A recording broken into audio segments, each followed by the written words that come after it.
നമ്മുടെ കർത്താവിൻ്റെ പ്രത്യേകത അവിടുന്ന് നമ്മളിലേക്ക് എല്ലാം നൽകുന്നവൻ മാത്രമല്ല, നമ്മളിൽ നിന്നും വേണ്ടാത്തതിനെ എടുത്തു മാറ്റുന്നവൻ കൂടിയാണ്. ദൈവത്തിൻ്റെ മക്കളെ, വളരെ ഇൻട്രസ്റ്റിംഗ് ആണ് ഇന്നത്തെ ഈ ദൂത്. നിങ്ങൾക്ക് എല്ലാവർക്കും വലിയ സന്തോഷത്തോടുകൂടെ ഇന്നത്തെ പ്രവചന ദൂതിലേക്ക് കർത്താവായ യേശുവിൻ്റെ വലിയ നാമത്തിൽ സന്തോഷത്തോടെ സ്നേഹവന്ദനം. യേശു വളരെ വ്യക്തമായിട്ട് ഒരു കാര്യം യോഹന്നാൻ്റെ സുവിശേഷം 15-ാം അധ്യായത്തിൽ നമ്മളോട് പറയുന്നുണ്ട്. 15-ാം അധ്യായത്തിൻ്റെ 2-ാമത്തെ വാക്യം, എന്നിൽ കായ്ക്കാത്ത കൊമ്പൊക്കെയും അവൻ നീക്കിക്കളയുന്നു. അടുത്ത വാക്യമാണ് ശ്രദ്ധിക്കേണ്ടത്. കായ്ക്കുന്നതൊക്കെയും അധികം ഫലം കായ്ക്കേണ്ടതിന് ചെത്തി വെടിപ്പാക്കുന്നു. ദൈവത്തിന് നമ്മളെക്കുറിച്ചുള്ള ഒരു എക്സ്പെക്റ്റേഷൻ, നമ്മൾ കേവല ഫലം നൽകുന്നവർ എന്നതിനേക്കാൾ അപ്പുറത്ത് നമ്മുടെ ലൈഫ്, നമ്മുടെ ആക്ടിവിറ്റികൾ ഇതെല്ലാം കൂടുതൽ എഫക്റ്റീവ് ആയിരിക്കണമെന്നാണ് കർത്താവ് നമ്മളെക്കുറിച്ച് ആഗ്രഹിക്കുന്നത്. ഒരാൾ കപ്പയോ അല്ലെങ്കിൽ മറ്റേതെങ്കിലും ചേനയോ പോലെയൊക്കെയുള്ളതായ ഒരു വിള നട്ട് കഴിയുമ്പോൾ നട്ടപ്പോഴും ഒരു കൊട്ട പറിച്ചപ്പോഴും ഒരു കൊട്ട എന്ന് പറയുന്ന ആ ഒരു സ്ഥിരം പല്ലവിയേക്കാൾ ഉപരിയായിട്ട് പ്രതീക്ഷിച്ചതിനേക്കാൾ ഭയങ്കരമായ ഒരാൾക്കൊറ്റയ്ക്കെടുത്ത് പൊക്കാൻ വയ്യാത്ത വിധത്തിലുള്ളതായ വിളവെടുപ്പാണ് ലഭിച്ചതെങ്കിൽ നമ്മൾ എന്തു പറയും? അധിക ഫലമാണ് കിട്ടിയത്.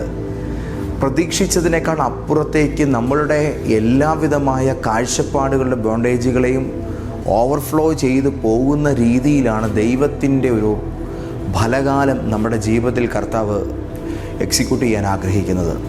എന്നാൽ ഈ ഒരു സംഭവം നമ്മുടെ ലൈഫിൽ നടക്കുമ്പോൾ അതിന് വിരുദ്ധമായി തടയിടുന്ന കുറേയധികം സ്വഭാവങ്ങളും പരിസരങ്ങളും വ്യക്തിത്വങ്ങളുമെല്ലാം നമ്മുടെ ജീവിതത്തിലുണ്ടാകും. ഒരു ദൈവ പൈതൽ എന്ന നിലയിൽ നിങ്ങൾക്ക് ചേരാത്തതിനെ ദൈവം നിങ്ങളുടെ ജീവിതത്തിൽ നിന്ന് എടുത്തു മാറ്റും. ഈ ദിവസങ്ങളിൽ നിങ്ങളുടെ ലൈഫിൽ നിന്ന് ദൈവം ചില വ്യക്തികളെ മനഃപൂർവ്വമായിട്ടും നിങ്ങളുടെ കോണ്ടാക്റ്റിൽ നിന്ന് മാറ്റും. നിങ്ങൾ വലിയ സ്നേഹത്തോടെ കൊണ്ടു നടക്കുന്ന ചിലരുമായിട്ട് അകാരണമായി നിങ്ങൾക്ക് ഒരകലം പാലിക്കേണ്ടതായിട്ട് വരും. ഇതൊക്കെ സംഭവിക്കുമ്പോൾ അയ്യോ അങ്ങനെ പറ്റിപ്പോയി എന്നോർത്ത് വിലപിക്കാതിരിക്കേണ്ടതിനാണ് ഇപ്പോൾ ഈ ദൂത് നിങ്ങളുടെ നേരെ വരുന്നത്. കർത്താവ് കൃത്യസമയത്ത് ചേരുംപടി ചേർക്കുന്നവനും ചേരാത്തതിനെ നീക്കുന്നവനുമാണ്. ഞാൻ ഒരിക്കൽ കൂടെ അത് ആവർത്തിക്കട്ടെ. നമ്മുടെ കർത്താവ് കൃത്യസമയത്ത് കാര്യങ്ങളെ ചേരുംപടി ചേർക്കുന്നവനും ചേരാത്തതിനെ നീക്കുന്നവനുമാണ്. യേശു പറയുന്നു, അധിക ഫലം കായ്ക്കുവാൻ ചെത്തും, വെടിപ്പാക്കും. അപ്പോൾ ചിലർ മാറിപ്പോയാൽ നാം അനുഗ്രഹിക്കപ്പെടും, ചിലത് ചേർന്ന് വന്നാൽ നാം ബ്ലസ്ഡ് ആയിത്തീരും.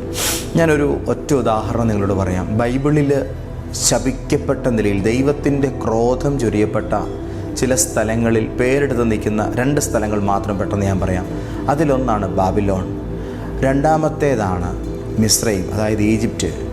ഈ 2 സ്ഥലങ്ങളെയും സംബന്ധിച്ച്, ഈ 2 സാമ്രാജ്യങ്ങളെയും ദൈവത്തിൻ്റെ ക്രോധത്തിന് ദൈവം ഇരയാക്കിയതായിട്ട് ബൈബിളിൽ നമുക്ക് കാണാൻ കഴിയുന്നുണ്ട്. എന്നാൽ ഈ ഈജിപ്റ്റ് അനുഗ്രഹിക്കപ്പെട്ടൊരു കാലമുണ്ട്. ഈജിപ്റ്റ് അനുഗ്രഹിക്കപ്പെട്ട ആ കാലം ഈജിപ്റ്റിൻ്റെ ധനകാര്യമന്ത്രിയായി ജോസഫ് ഇരുന്ന സമയമാണ് നമുക്ക് ബൈബിളിൽ കാണാൻ കഴിയുന്നത്. അപ്പോൾ ജോസഫിൻ്റെ ഭരണ നൈപുണ്യം, ആ വ്യക്തിയുടെ മേലുള്ള അനുഗ്രഹം, ഓൾറെഡി ശപിക്കപ്പെട്ടവന്മാരാണെങ്കിൽ കൂടിയും അവരുടെ നാട് കൂടെ അനുഗ്രഹിക്കപ്പെടാൻ അത് കാരണമായി തീർന്നു. മനസ്സിലാവുന്നുണ്ടോ? അപ്പോൾ ചിലർ കയറിയാൽ ചിലത് അനുഗ്രഹിക്കപ്പെടും. ചില മനുഷ്യരെ ദൈവം നമ്മുടെ ജീവിതത്തിൽ കൊണ്ടുവന്നാൽ നമ്മൾ വളരെ ബ്ലസ്ഡായി തീരും. എന്നാൽ വേറെ ചിലർ എത്ര അനുഗ്രഹിക്കപ്പെട്ടതിനകത്ത് കയറിയാലും അത് മുടിയും. ഉദാഹരണം, ഇസ്രായേലിൻ്റെ പ്രതാപിയായ രാജാവായിരുന്നു ശലോമോൻ. തൻ്റെ കാലശേഷം മകൻ്റെ കാലം എത്തിയപ്പോഴേക്കും ഇസ്രായേൽ 2 കഷ്ണമായി പോയി. രെഹബയാമിൻ്റെയും യെരോബയാമിൻ്റെയും ഭരണകാലഘട്ടം നിങ്ങളൊന്ന് ബൈബിൾ ചരിത്രത്തിലൊന്ന് അന്വേഷിച്ചാൽ നിങ്ങൾ കരഞ്ഞു പോകുന്ന ചില ഓർമ്മപ്പെടുത്തലുകൾ അവിടെ രേഖപ്പെടുത്തിയിട്ടുണ്ട്. ചുരുക്കി പറഞ്ഞാൽ, എത്ര അനുഗ്രഹിക്കപ്പെട്ടതിനകത്തും അരുതാത്തൊരുത്തൻ സ്ഥാനമേറ്റാൽ കാര്യങ്ങൾ തകർന്നു പോകും, തകിടം മറിയും. എന്നാൽ എത്ര തകിടം മറിഞ്ഞു പോകുന്നതിൻ്റെയും തകർച്ചയുടെ വക്കിൽ നിൽക്കുന്നതിൻ്റെയും അപരത്തേക്ക് അനുഗ്രഹീതനായ ഒരുവൻ കയറിയാൽ അത് ഗതി പിടിക്കും. ചില ബന്ധങ്ങൾ, ചില റിലേഷൻഷിപ്പുകൾ അതങ്ങനെ തന്നെയാണ്.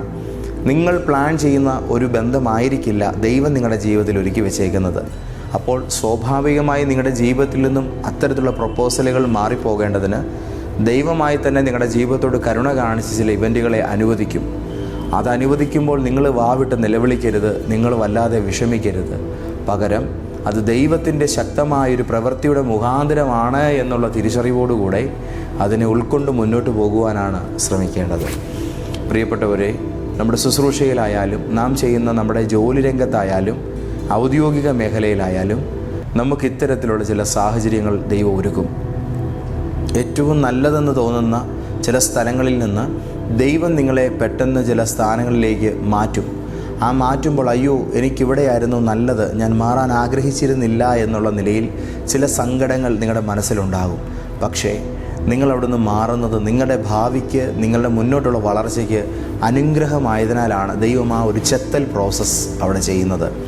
നിങ്ങളുടെ മിനിസ്ട്രിയിൽ നിങ്ങൾ നന്നായി ചെയ്തു വരുന്ന ആ ഒരു നിലയിൽ നിന്നും അടുത്തതിലേക്ക് വളരാൻ സ്വാഭാവികമായും ദൈവം വെച്ചിരിക്കുന്ന സമയമെത്തുമ്പോൾ അതിലേക്ക് നിങ്ങളെ ഷാർപ്പണാക്കുന്ന ചില സാഹചര്യങ്ങൾ നിങ്ങളുടെ ലൈഫിൽ ദൈവം അനുവദിക്കും.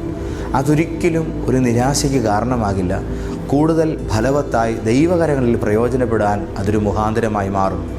ചില ക്ലേശങ്ങൾ നിങ്ങളുടെ ബിസിനസ്സിൽ ഭവിക്കുമ്പോൾ അതൊരിക്കലും ഒരു തകർച്ചയ്ക്കല്ല, കൂടുതൽ ആശയത്തിലേക്ക്, കൂടുതൽ വരുമാന സ്രോതസ്സുകൾ ഡെവലപ്പ് ചെയ്യുന്ന ഒരു പുതിയ തലത്തിലേക്ക് നിങ്ങളുടെ സംവിധാനങ്ങളെ മികവുള്ളതാക്കാൻ ദൈവമായിട്ട് നിങ്ങൾക്ക് ഒരുക്കുന്ന ഒരു സാഹചര്യമാണത്. അപ്പോൾ ചെത്തൽ പൈശാചിക പോരാട്ടമല്ല, അങ്ങനെ ആരും കരുതരുത്.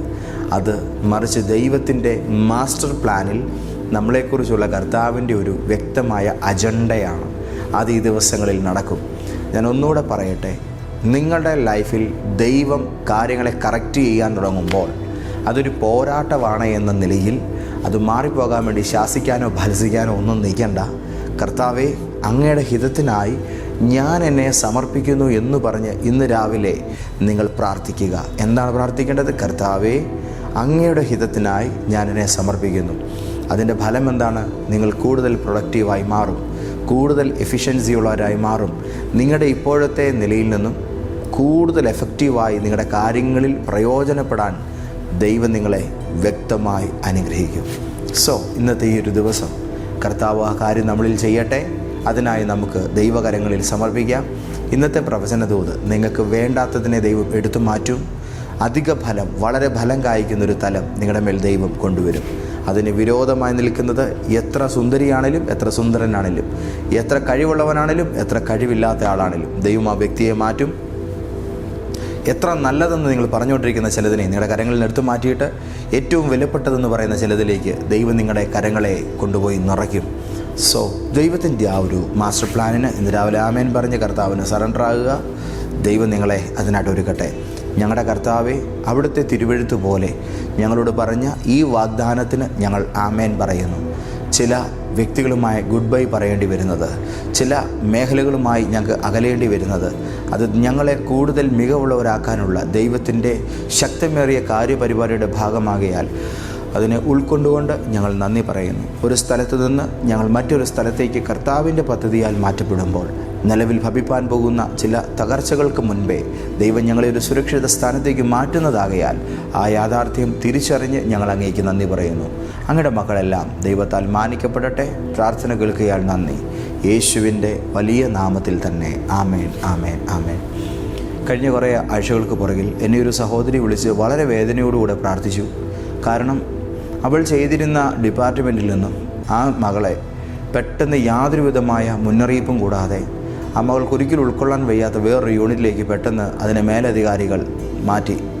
അപ്പോൾ എല്ലാവരുടെയും നടുവിൽ ഇതൊരു ചർച്ചാ വിഷയമായി. എന്തുകൊണ്ട് ഇങ്ങനെയൊരു തരം താഴ്ത്തൽ, ഇങ്ങനെയുള്ളൊരു ചേഞ്ച് വന്നു? ഈ വ്യക്തിക്ക് ഒരിക്കലും അത് കിട്ടേണ്ടതല്ലല്ലോ. അപ്പോൾ പണിഷ്മെൻ്റാണോ എന്താണ്? അപ്പം അതിൻ്റെ പേരിൽ പുള്ളിക്കാരിക്ക് ഉറങ്ങാൻ കഴിയാതെ, ജോലിക്ക് പോലും പോകാൻ പറ്റാതെ വളരെ മാനസികമായി ഭാരപ്പെട്ടാണ് പ്രാർത്ഥിക്കാൻ വിളിക്കുന്നത്. പ്രെയർ ചെയ്യുന്ന വേളയിൽ ദൈവത്തിൻ്റെ ആത്മാവ് പറഞ്ഞു, ഞാനത് അവരെ കൊണ്ട് ചെയ്യിച്ചതാണ്. അയ്യോ ദൈവമേ, നീയാണ് എന്നോട് ഈ ദ്രോഹം ചെയ്തത്. ഈ വിധത്തിലൊരു ചിന്തയാണ് ആ മകളുടെ മൈൻഡിലുണ്ടായത്. പക്ഷേ 12 ദിവസം നീ വെയിറ്റ് ചെയ്യുക എന്ന് കർത്താവ് അവളോട് പറഞ്ഞു. ആ 12th ഡേയിൽ ആ സ്ഥാപനത്തിൽ ഒരിക്കലും ചിന്തിക്കാൻ വയ്യാത്ത ചില ആഭ്യന്തര പ്രശ്നങ്ങളുണ്ടായി. അവിടെ നേരത്തെ ആ മകൾ നിന്നിരുന്ന ഡിപ്പാർട്ട്മെൻറ്റിൽ, അവൾ മേധാവിത്വം വഹിച്ചിരുന്ന ഡിപ്പാർട്ട്മെൻറ്റിൽ അവൾ നിന്നിരുന്നെങ്കിൽ സംഭവിക്കുന്ന സകലമാന പ്രശ്നങ്ങൾക്കും അവൾ ഉത്തരവാദിയാകേണ്ടി വന്നേനെ. അതിൻ്റെ മുഴുവൻ റെസ്പോൺസിബിലിറ്റിയും ഇവളുടെ തലയിൽ കെട്ടിവെച്ചേനെ. പക്ഷേ അതിനും ഒരു 12 ദിവസത്തിന് പുറകിൽ ദൈവം അവളെ സന്തോഷകരമായി അവൾ ജീവിക്കേണ്ടത് തൻ്റെ പദ്ധതിയുടെ ഭാഗമാകയാൽ സുരക്ഷിതമായ ഒരു സ്ഥാനത്തേക്ക് മാറ്റി. ദൈവമെല്ലാം നല്ലതിനായി ചെയ്യുന്നു. നിങ്ങൾ ദോഷമെന്ന നിലയിൽ കാണും, പക്ഷേ ദൈവം അതേക്ക് നന്മയാക്കി തീർക്കും. ഇന്ന് പകൽ മുമ്പിലുള്ള ഏത് സാഹചര്യത്തിലും കർത്താവിൻ്റെ കയ്യൊപ്പുണ്ട് എന്നുള്ള ബലത്തിൽ സന്തോഷത്തോടെ അതിനെ നേരിടാനും മുന്നോട്ട് പോകാനും കർത്താവ് നിങ്ങളെ സഹായിക്കട്ടെ. ദൈവം നിങ്ങളെ ധാരാളമായി അനുഗ്രഹിക്കട്ടെ. കോട്ടയത്തുള്ള ലൈഫ് ചേഞ്ചർ പ്രോഫറ്റിക് സഭയിൽ നിങ്ങൾ വന്നേ മതിയാകുകയുള്ളൂ. എനിക്ക് നിങ്ങളെ കാണണം, നിങ്ങൾക്ക് വേണ്ടി പ്രാർത്ഥിക്കണം, നിങ്ങളോട് സംസാരിക്കണം. സോ ഈ വെള്ളിയാഴ്ചയും ഞായറാഴ്ചയുമൊക്കെയായി നടക്കുന്ന കൂട്ടായ്മകളിലേക്ക് ഞാൻ നിങ്ങളെ ഇൻവൈറ്റ് ചെയ്യുന്നു. ദൈവപിതാവിൻ്റെ സ്നേഹവും യേശുരാജാവിൻ്റെ കൃപയും പരിശുദ്ധ റൂഹായുടെ കൂട്ടായ്മ നിങ്ങളോടുകൂടെ ഇപ്പോഴും എപ്പോഴും എന്നേക്കും ഉണ്ടായിരിക്കട്ടെ. ആമേൻ, ആമേൻ, ആമേൻ.